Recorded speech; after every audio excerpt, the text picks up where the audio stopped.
Antes de empezar el video me gustaría invitarte a que hagas clic en la campana de notificación de mi canal. Esta te avisará cuando suba contenido nuevo. Sé el primero en verlo. Gracias.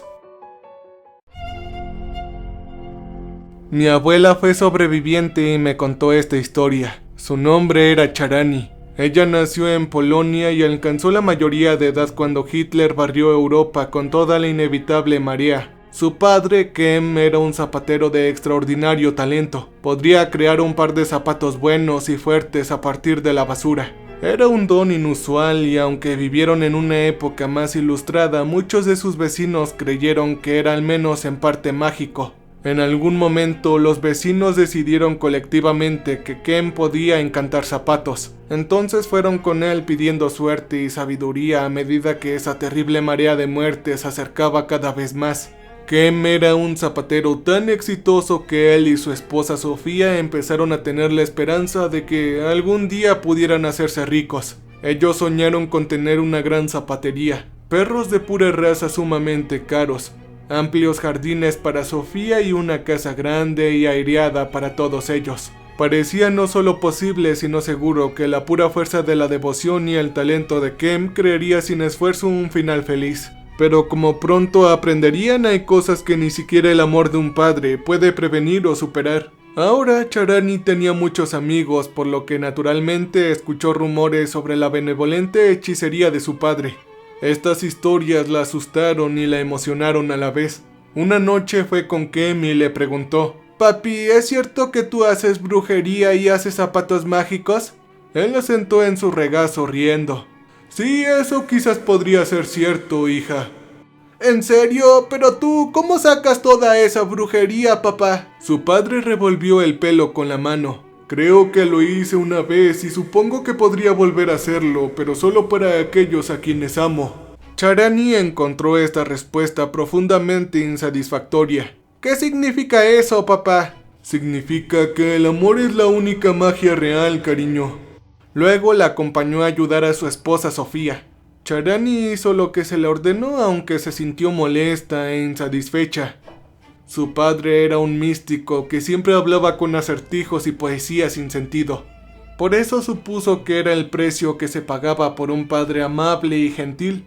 Era un precio bastante bajo cuando todo estaba dicho y hecho. Debido a que su padre era tan talentoso, su infancia no se vio afectada por su herencia. No fue hasta su 11º cumpleaños que los vecinos comenzaron una campaña de acoso. Se construyó tan lentamente que apenas lo notaron hasta que finalmente, un día terrible y caluroso día, el carnicero se negó a venderle carne a Kem.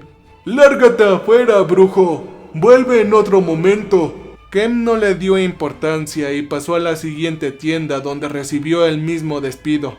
Probó con otras tiendas y algunas otras más y cada uno lo rechazó por la misma razón. Al principio, Kem se negó a creer que algo andaba mal. Verán, Kem era un hombre terriblemente dulce y cariñoso, trabajador, honesto hasta el punto de la ingenuidad. Todo lo que él quería era una buena vida para su familia. Cada año tras año, sus únicas metas eran mantener sus corazones felices, sus estómagos llenos y sus cuerpos cálidos y seguros. Charani me dijo siempre que Kem era el padre perfecto, pero incluso los padres perfectos no pueden convertir a los malos vecinos en hombres buenos y valientes, y el rechazo de la familia de Charani continuó. Al principio asumieron que se debía a que la familia de Kem era romaní, forasteros, indeseables, gente rata, gitanos tan bajos que estaban por debajo incluso de los judíos, a quien Hitler llamó la raza tuberculosis del mundo. A medida que la comida escaseaba y la gente tenía más miedo, se peleaban unos contra otros, siendo agresivos incluso a sus vecinos más amables. Y tal vez la sangre romaní de Kem fue el problema al principio y habría sido bastante malo. Pero luego un vecino cruel, mezquino y asustado informó que la madre de Charani, Sofía, era judía. Los horribles nazis llegaron poco después, arrancando violentamente a la familia de Charani y a decenas de personas más de la ciudad, obligándolas a ir a un gueto frío y sucio lejos de casa. Sofía y Charani lloraban todos los días, al igual que Kem durante un rato, pero el amor y el deber de un buen padre no conoce límites, por lo que se recompuso y ejerció su oficio dentro de los confines del gueto. Ahora, debido a Sofía, la familia se había ido a un gueto judío. No tenía materiales con los que hacer zapatos nuevos, pero con algunas sombras y pedazos de basura podía hacer que cualquier zapato estuviera como nuevo. La mayoría de las personas ahí se negaron a asociarse con Kem porque era gitano. Sin embargo, a algunos no les importaba esto y llevaban sus zapatos a Kem con regularidad. Le pidieron bendiciones, magia, creaba esperanza y la esperanza es algo hermoso. A veces lo único hermoso que tenemos. Kem, como el brujo que era, bendijo felizmente a cada pareja que le traían. Sin embargo, persistían susurros de magia gitana y fraude sucio, por supuesto. Pero los clientes aún seguían llegando con la intención de comprar una última pieza de esperanza. Verán, la oración no funcionaba muy bien y la magia gitana se había convertido en su última defensa contra los horribles rumores que llegaban del este. Charani no sabía cuánto tiempo vivió en el gueto, solo que probablemente no era tan largo como parecía. Hacia el final, Kem se obsesionó más que nunca con los zapatos, específicamente zapatos nuevos para Charani y Sofía. Cuando regresaran a la ciudad no habría sido un problema, aunque aquí en el gueto, sin embargo, no había casi nada con lo que trabajar. Así que improvisó. Mi abuela Charani no tenía estómago para confirmarlo, pero sospechaba que algunas ratas y gatos fueron sacrificados para sus pieles por esos zapatos. Kem trabajó durante semanas en los zapatos frenético y febril. «Necesitarás estos zapatos en este horrible lugar, hija», le dijo a mi abuela Charani. «El invierno casi está aquí y que me condenen si no cumplo con mi deber contigo». Él lo decía a menudo, al menos una vez a la semana, y lloraba todo el tiempo. Finalmente, en su 13º cumpleaños, justo cuando la primera nevada amarga de la temporada descendía desde un cielo de hierro frío, el tren llegó a buscar a su familia. Los nazis lo metieron en autos llenos de hielo con cientos de personas más. No habían mantas, ni paja, ni siquiera paredes sólidas. Los agujeros perforaron la madera barata y los tablones se encajaron mal, dejando grandes grietas alrededor de los cuales floreció el hielo. Para entonces, la familia de 3 estaban terriblemente enfermos. A Sofía le pasó la peor parte. Una extraña enfermedad profunda y húmeda se había sentado en su pecho, apretando sus pulmones y robándole el aire cada vez que respiraba entrecortadamente. Esa cruda enfermedad reclamó a Sofía en la segunda noche. Ella murió con su frágil cuerpo acurrucado alrededor de Kem. Mi abuela Charani tomó desesperadamente las manos de su madre y respiró sobre ellas, rezando para que el calor la reviviera. Pero no fue así, y Sofía murió cuando la luna se elevó sobre las colinas, derramando una luz fría sin corazón a través de las grietas y agujeros en el revestimiento. Mi abuela lloró imponente, mientras Kem, a su manera igualmente imponente, comenzaba a trabajar. Charani lloró hasta quedarse dormida. Kem trabajó durante la noche, trabajando con sus manos rígidas y marchitas hasta el hueso. En algún momento a media mañana, Charani se despertó envuelta con los rígidos brazos de su madre. Se desenredó y notó que Kem le había quitado los zapatos a Sofía. Mi abuela gritó y usó todas sus fuerzas para intentar quitarle los zapatos a su madre de las manos de su padre. Pero Kem era demasiado fuerte para ella, demasiado decidido. No importaba lo que ella hiciera, él continuó trabajando inmune a su rabia. Tan profundo era el dolor de Charani que ni siquiera sabía lo que estaba haciendo Kem. Ya no le importaba. Al cuarto día, al amanecer, el tren se detuvo. A su alrededor los pasajeros sobrevivientes lloraban y gritaban, agarrando los cadáveres de sus seres queridos perdidos. A pesar de su ira y su profundo sentido de traición, Charani se arrastró hacia su padre cuando las puertas abrieron con un estremecimiento, cegándolas con la luz clara de la mañana. Kem la abrazó susurrando garantías sin sentido mientras los guardias subían al coche y echaban a todo el mundo. Habían sido depositados en un cruce ferroviario. Otros 2 trenes esperaban, con sus motores enviando apestosas nubes de escape al aire. Charani no notó nada de esto, solo era dolorosa y delicadamente consciente de la hierba helada bajo sus pies y del claro sol amarillo y de la dramática interacción de la luz y la sombra azul en las montañas que los rodeaban. Un arroyo burbujeaba cerca. Ella corrió hacia él con el corazón adolorido. Charani no había visto agua corriendo en lo que se sentía como 100 años. Ella se derrumbó junto al arroyo. La hierba y la tierra blanda amortiguaron su caída. A pesar de su enfermedad, sumergió ambas manos en el arroyo y se salpicó la cara. Hacía un frío terrible, tanto que le dolía la piel y le picaban los ojos y le provocaba un dolor agudo en el cráneo, pero era hermoso. El agua estaba limpia. Su padre se acercó a ella y le apartó el pelo de la cara. Cariño, Charani, creo que nos van a separar. El horror y el dolor desesperados se apoderaron de Charani. Los acabo de escuchar, hija, continuó su padre. Las lágrimas brillaron en sus ojos. Charani comenzó a llorar. Hija, están separando a los hombres de las mujeres. Ven, toma esto. Él presentó unos zapatos, solo que no eran los zapatos de su madre, al menos no del todo. Tenía cuero nuevo y suelas resistentes que brillaban a la luz de la mañana. Mientras lloraba, Kem le quitó sus zapatos viejos y le puso los nuevos. No te los quites, hija mía. No lo hagas por nada ni por nadie. No al menos hasta que estés a salvo. Ató cada zapato a los pies de Charani y luego le agarró las manos. Te amo tanto, hija mía, más que nada en el mundo. Más que a mi vida y más que a Dios. Eso fue todo lo que pudo decir cuando los guardias vinieron y lo separaron, porque hay cosas que incluso el amor de un padre no puede detener. Ella gritó y pataleó mientras se la llevaban. Su padre estaba junto al arroyo, mirándola con ojos angustiados.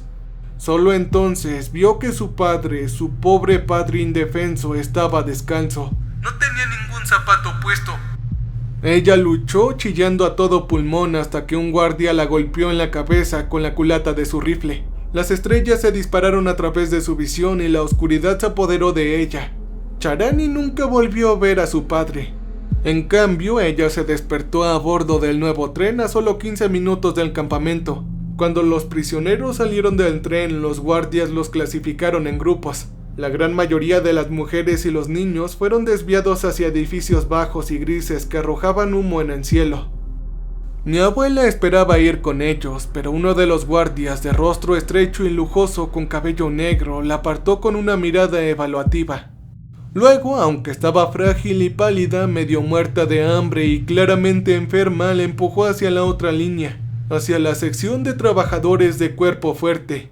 Los guardias se llevaban anillos, relojes, joyerías, papeles, baratijas y todas las pertenencias restantes de los otros prisioneros. Charani esperaba que le quitaran los zapatos, pero simplemente le empujaron sin una segunda mirada. La vida en el campamento era un infierno helado y solitario, aunque rápidamente se hizo evidente que Charani estaba decididamente menos congelada que sus compañeras. Aunque el frío y mortal invierno sumergió al campamento, los nazis no dieron cuartel.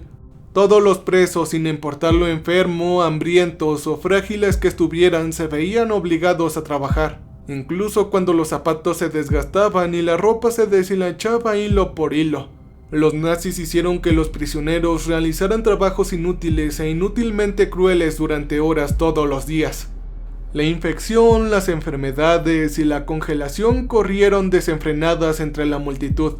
En los peores días, Charani observaba con horror cómo hombres y mujeres deliraban de fiebre, se partían uno a uno los dedos congelados de sus pies. Ella notaba que sus manos y sus extremidades se volvían negras, para luego ver cómo se les caían de las manos o de los pies. Afortunadamente, los dedos de los pies de Charani nunca se congelaron. Los zapatos de su padre se aseguraron de ello. Ella no estaba cómoda de ninguna manera, pero estaba bien. Incluso en los peores días, los días más fríos, los días en que se despertaba con los cadáveres congelados de sus compañeros de prisión, apenas estremecía. Lo más sorprendente de todo es que las noches eran tolerables. Sin embargo, mi abuela creía que se trataba de la alucinación de una mente engañada. Porque en las noches en que ella se sentía más cómoda, sentía que algo cálido y líquido subía de sus pies y se extendía sobre su cabeza. A medida que avanzaba el invierno, las visiones comenzaron a acompañar a este calor que se arrastraba. Ella vio lo que parecía ser una criatura peluda, translúcida, suave y pequeña, como el gato doméstico que había alimentado en el hueto. Aún más extraño, vio que esa criatura tenía estrellas tenues que brillaban dentro del pelaje. Habían diminutos pinchazos amarillos centellando en la suave y cálida oscuridad. Aún podía ver los barracones a través de esta extraña piel invisible, aún escuchaba los gritos y los gritos de las mujeres a su alrededor, incluso los lamentos de los barracones de hombres, pero se sintió aislada de todo ello, apartada y protegida. Ilusión o no, esta calidez le permitió descansar cuando nadie más podía y la mantuvo razonablemente sana incluso cuando la gente se marchitaba y se convertía en retorcidos congelados a su alrededor. Mi abuela se entristeció, pero de forma distante. No tenía amigos en el cuartel. Había visto la forma en que se peleaban y se robaban el uno al otro, la forma en que asaltaban los cadáveres frescos cada mañana para comer carne humana. Había visto a otros presos mirando sus zapatos. Había visto la codicia en sus ojos y estaba profundamente asustada de que la mataran por ellos. Sin embargo, una brutal mañana de invierno, durante una misión inútil arrastrando troncos por todo el campamento, escuchó algo tan hermoso que pensó que era una alucinación. Una suave y dulce voz subiendo y bajando en una hermosa canción sin palabras, solo tarareos. Mi abuela miró a su alrededor expectante. Los guardias no le prestaron atención. Estaban terriblemente fríos y profundamente descontentos, pateando y conversando entre ellos mientras los presos trabajaban. Entonces el guardia pelinegro estaba allí. Él la miró una vez más y luego volvió su atención a su compañero. Charani vio su oportunidad y se agachó.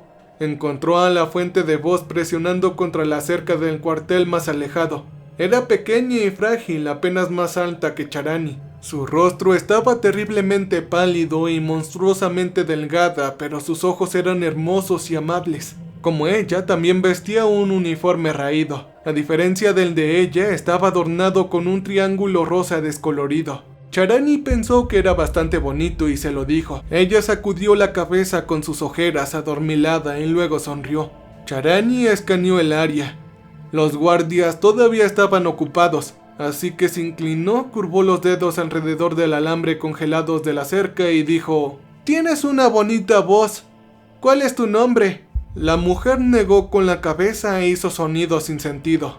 Cuando ella todavía no entendía, comenzó a cantar rápidamente, manteniendo siempre la boca abierta. Fue entonces que mi abuela notó que ella no tenía lengua. Un profundo dolor la aplastó, el peor dolor que había sentido desde que se llevaron a su padre. Metió sus huesudas muñecas a través de la cerca e impulsivamente agarró la mano de la mujer muda. Las dos se entrelazaron y se apretaron las manos. Las lágrimas se derramaron por sus rostros y volvió a sonreír. Levantó una mano asegurándose de tener su atención, luego se agachó y pasó la punta de su dedo por la tierra deletreando su nombre. Ella se llamaba Luna. Entonces un guardia finalmente las notó. El cielo gris plano brillaba en el conocido cabello negro mientras avanzaba golpeando y arrastrando a Charani lejos. En ese momento Charani sabía que era mejor no luchar. No pudo evitar mirar hacia atrás por encima del hombro. Luna, la del triángulo rosa, se puso de pie torpemente, luciendo afligida y enojada. Se le podía notar los huesos de su piel. Y así fue como Charani conoció a su única amiga en todo el campamento. Todos los días iba a verla trayendo sobras de comida, primeros trozos de su propio plato y luego obsequios del guardia de cabello negro. Charani no entendía por qué el guardia era tan condescendiente con ella. Luna no podía hablar, pero escribía bien y muy rápido. Supuestamente era una cantante de Berlín, solo tenía 19 años. La habían encarcelado por su comportamiento homosexual. Cuando le reveló esto, la miró ansiosamente, esperando un juicio que nunca llegó. A mi abuela no le importaba. El amor era la única magia real del mundo y no le importaba quién compartiera el amor con quién. Sin embargo, las personas de los triángulos rosas fueron torturados y sometidos a horribles experimentos, más que incluso los demás prisioneros. A Luna le habían inyectado todo tipo de sustancias químicas y venenos. Cuando todo eso falló, los nazis habían quitado su feminidad para que nunca pudiera volver a practicar su perversión. Ellos finalmente habían cosido su parte genital. Otros habían sido utilizados como objetos para los oficiales de la SS en formación. La misma Luna no estaba segura de por qué o cómo estaba viva. Ahora estaba muy delgada, enferma y lisiada. Ella lo demostró quitándose las pantuflas, dejando al descubierto varios dedos faltantes. Todos los días mi abuela tomaba las manos de Luna y deseaba desde el fondo de su corazón un segundo par de zapatos mágicos.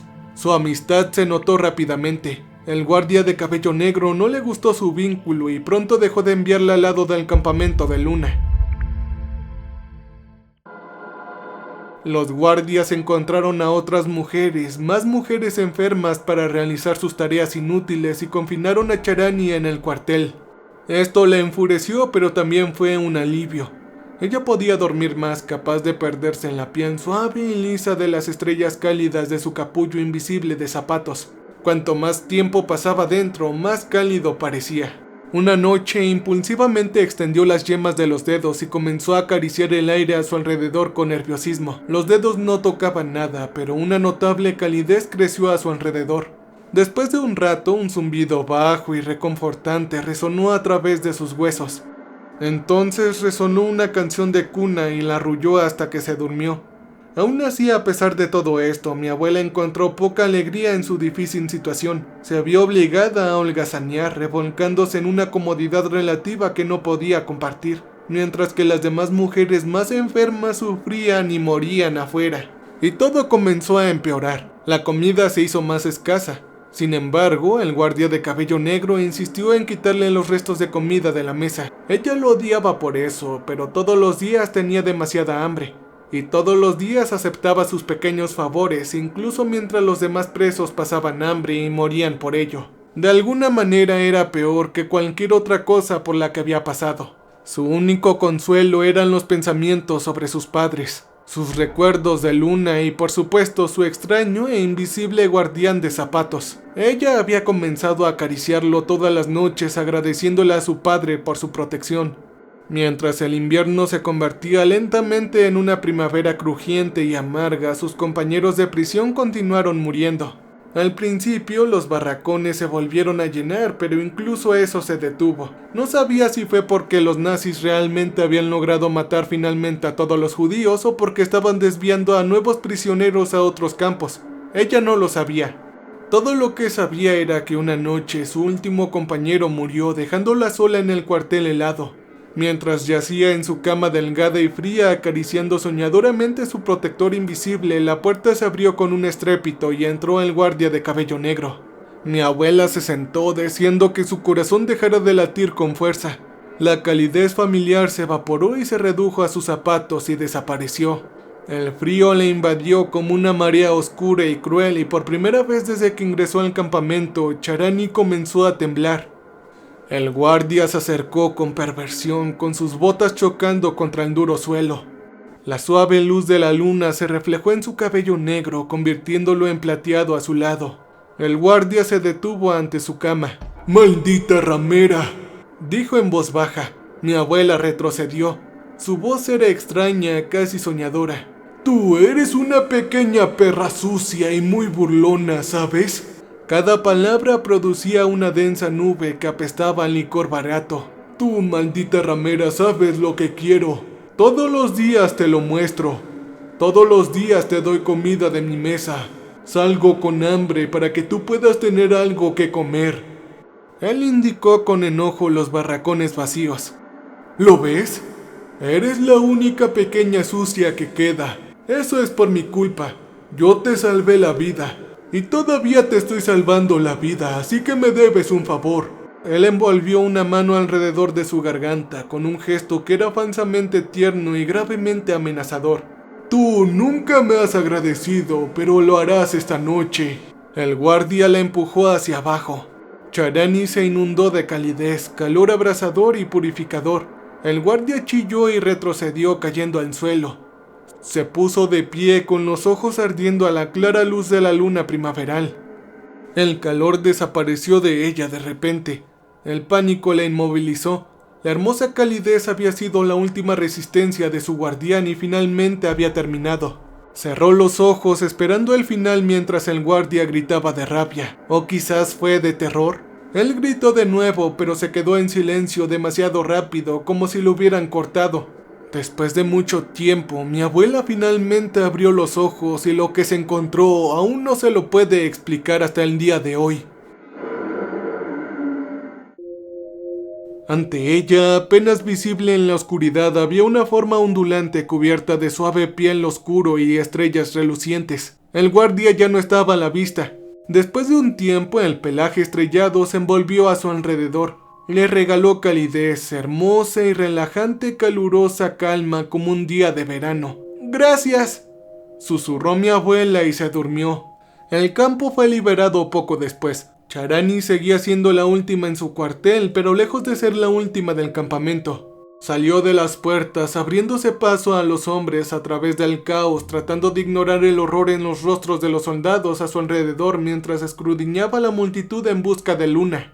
Finalmente mi abuela la vio. Su rostro se iluminó con una sonrisa y corrió, pero rápidamente vio que algo andaba muy mal con ella. Su sonrisa se convirtió en un ceño fruncido cuando lo comprendió. Luna estaba en el lado equivocado de la cerca, todavía encarcelada. La miró con miedo y una tristeza serenamente profunda. Presa del pánico, Charani corrió hacia uno de los soldados y le tiró de la manga. Él la miró a regañadientes, incapaz de ocultar la repulsión en sus ojos. Señaló desesperadamente a Luna y simuló abrir una puerta. El rostro del soldado se endureció. «No, ellos son criminales». «Criminales, tú me entiendes, ellos se quedan aquí». Luego le dio una palmadita en la cabeza con torpeza y se alejó. Charani corrió hacia un centenar de guardias, al igual que su padre había sido un centenar de tiendas hacia una eternidad. Algunos se rieron, un puñado la abrazó. La mayoría, sin embargo, repetía con brusquedad la palabra criminales. Y pronto, demasiado pronto, llegó el momento de irse, y aún así Luna languidecida detrás de la cerca estaba ahí. Charani escaparía, ella sobreviviría, pero Luna, la pobre, dulce y frágil Luna, seguiría sufriendo de terribles experimentos. Ella ya tenía incluso los ojos de color azul. Más tarde, mi abuela se daría cuenta de que ese azul en los ojos habían sido inyectados por pintura. Ella pasó las manos por la cerca buscando un punto débil, un agujero, cualquier cosa que pudiera abrir, pero no había nada. Después de un rato, Luna suavemente tomó sus manos y comenzó a cantar. Mi abuela sollozó. Pronto, la fina voz muda de Luna vaciló, luego se quebró y luego él también estaba llorando. De repente, mi abuela tuvo una idea. Un soldado se acercó a ella con nerviosismo. «Es hora de irse», dijo. Charani se sentó y comenzó febrilmente a desatarse los zapatos. El soldado observó desconcertado mientras ella se quitaba los zapatos y los lanzaba por encima de la cerca hacia Luna. «¡Póntelos, Luna! ¡Esto te va a ayudar!» Fue una batalla para mantener su voz firme, una que casi perdió. «Por favor, nunca te los quites, no hasta que estés a salvo». Luna la miró asustada, herida y terriblemente confundida. «¡Póntelos, Luna!», ella gritó. Esto rompió su parálisis e hizo lo que ella le pedía, quitándose las gastadas pantuflas y atando las botas por los pies. Aunque eran zapatos de niña, le quedaban porque sus pies eran estrechos y ya casi no tenía dedos. Entonces el soldado se la llevó. Incapaz de ayudarse a sí misma, Charani miró hacia atrás por encima del hombro. Luna se aferró a la valla mirándola con esos ojos azules. Quizás era su imaginación, pero parecía que ya no estaba temblando de frío.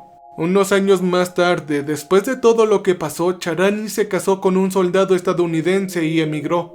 Me alegra decir que Luna sobrevivió y que el esposo de Charani, mi abuelo, la ayudó a traerla a Estados Unidos. Luna todavía estaba lisiada, frágil y parcialmente ciega, aunque ella murió mucho antes de que yo naciera. Ella vivió con mis abuelos el resto de su vida. Mi propio padre la recuerda con sumo afecto como la tía Luna. Cuando la encontraron ya no tenía los zapatos.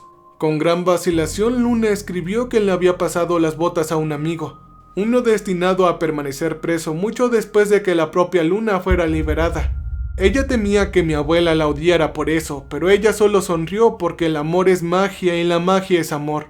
Y aunque el sacrificio de un padre no siempre puede salvar al mundo, puede salvar la vida de sus hijos y de sus seres queridos más cercanos. Y mi bisabuelo creo que finalmente lo logró.